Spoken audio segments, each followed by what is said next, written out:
Nos es grato estar con ustedes, amables oyentes, en su programa Diálogo Bíblico. Está conmigo el pastor Juan Millanao Rego, quien es docente de nuestra universidad. Bienvenido, pastor. Muchas gracias, Raúl.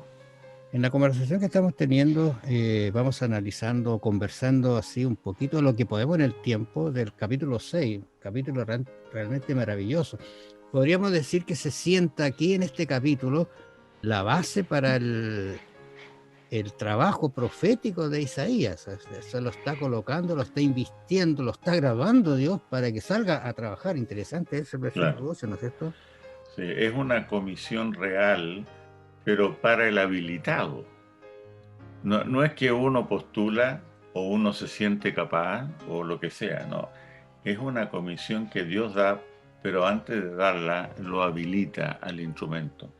Como tú ya lo insinuaste un momento atrás, que una vez que fue Isaías purificado en sus labios, su ser entero, el verso 8 dice: después oí la voz del Señor que decía. La verdad que en el castellano debiera decir: solo entonces oí la voz del Señor. Es decir, él no hubiera oído si no es purificado, pero como ha sido limpiado su pecado, él ahora puede escuchar la comisión real, ¿ya? Así que si uno no escucha ni participa en la comisión que se detalla a continuación, es porque necesita ser limpiado, purificado en primer lugar, ¿ya?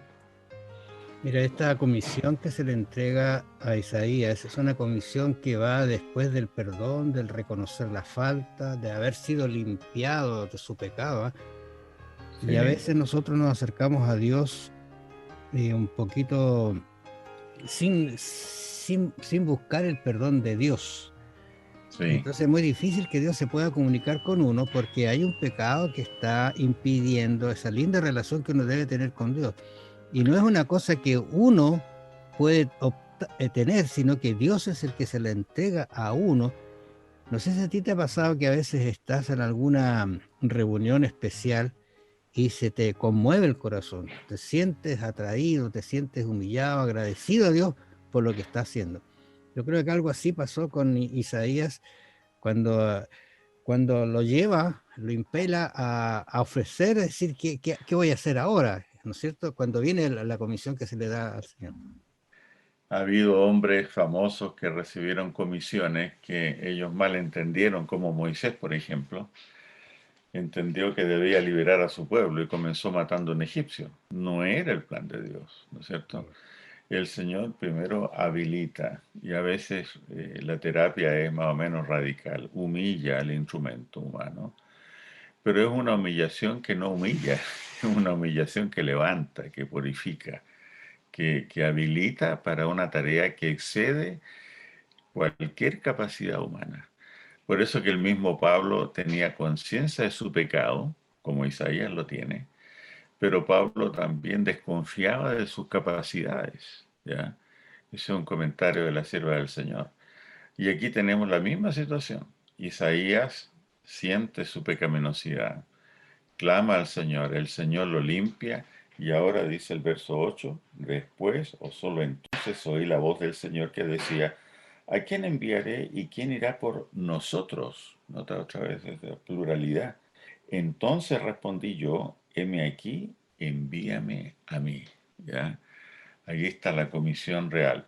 Él no sabe en qué consiste, solamente está dispuesto a ir y participar, ¿no es cierto? Él responde de inmediato, ¿no? Este llamado de Dios, como representante para ser enviado en su nombre.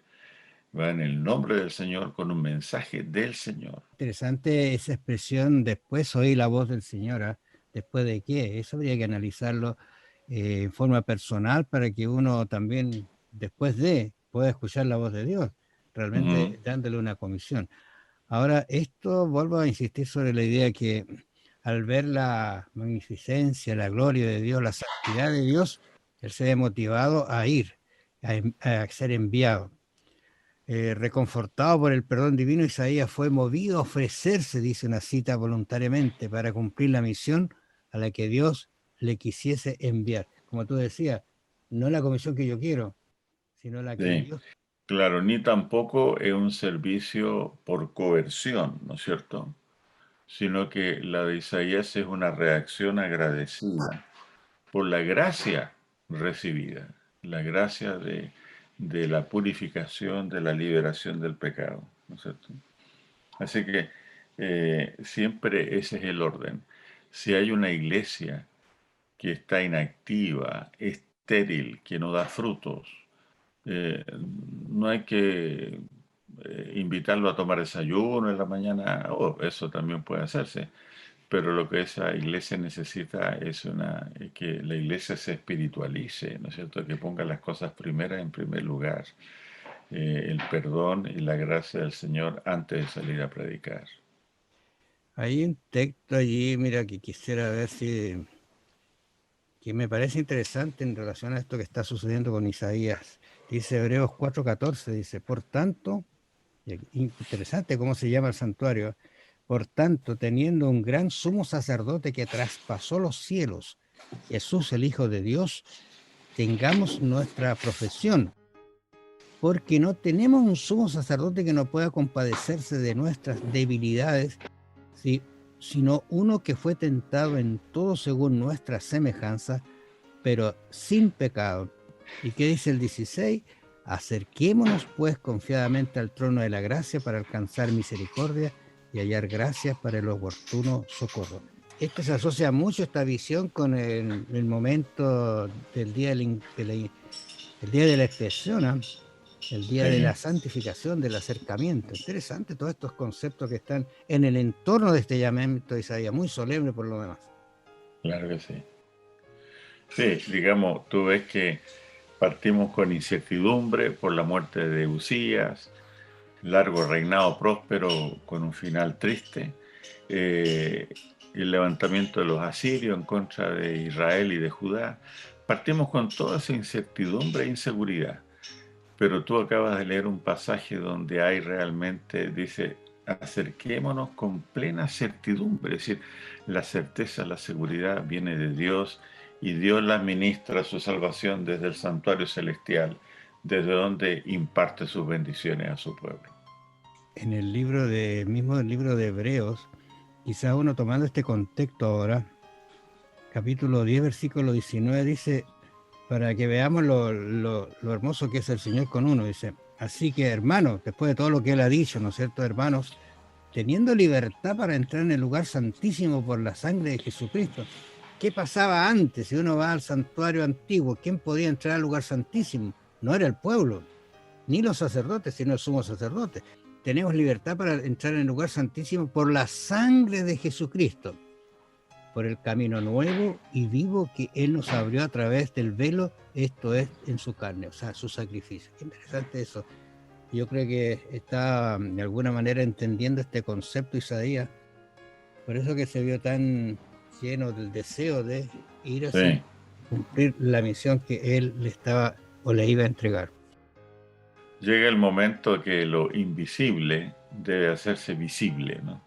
Esa visión de Dios debe ser aterrizada ahora en un servicio en favor de su pueblo. Bueno, amables oyentes, vamos a continuar mañana. Está realmente maravilloso el estudio de esta semana. Que Dios los acompañe. Será para entonces. Hasta mañana.